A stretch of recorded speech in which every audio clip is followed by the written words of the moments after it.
So for today's vlog, ang gagawin natin is itong quarter panel ng Mercedes-Benz. So kung makikita nyo, lubog na lubog siya. Umurong na rin yung poste niya banda sa may salamin niya. So ayun na po, nauunat-unat na. Dito yung mga lubog-lubog niya. So pero dinadaan-daan natin kasi hindi na tayo nagkalas ng salamin. Medyo delikado. Pero usually yun nga sa mga clients natin.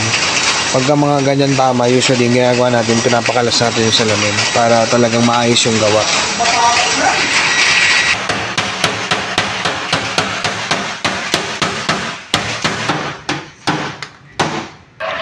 So ayan, diniprep na natin, nalihan na natin ito, nasagad na natin. Makita nyo manipis lang yan, nilatero natin na maayos yan. Tapos ito naman yung sa trunk niya. I mean quarter panel. Tapos yan, yung trunk niya, ina-align natin. So, okay guys, and medyo na-prep na natin. Nakita nyo, napakaganda na ng pagkaunat natin.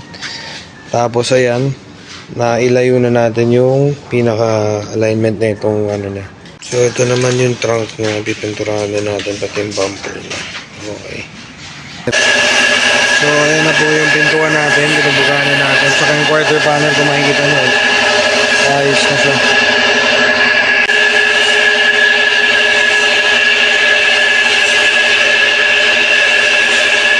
So, ayan guys, yung makikita nyo, first layer yan ng top coat.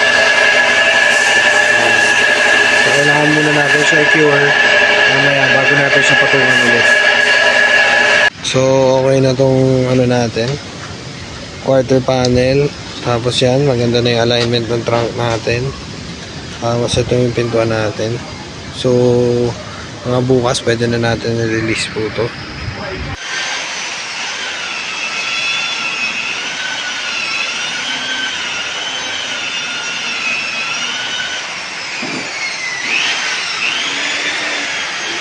So ito na po ngayon yung pininturahan natin, itong Mercedes-Benz, yung pintuan niya, tsaka itong quarter panel niya. Ayan, kung makikita nyo guys, parang wala na po nangyari. Napakaganda na po ng Benz natin, kahit silipin nyo po sa gilid. Ayan, again, ulitin ko, shop location natin, dito lang tayo sa may Novaliches.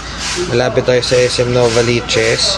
Starting price ng per panel natin, 3.5. Pero depende sa kulay tsaka sa laki ng damage. Kung mga pula yan, pearl white, or yung mga candy tone na kulay metallic, medyo additional tayo. Tsaka depende sa laki ng damage. So, meaning, kunyari, isang panel nga siya, pero sobrang lasak naman yung, ano niya, yung panel niya. Definitely, mag-additional kayo for, latero. So, dun yung, kaya starting price, hindi po sinabi na 3.5.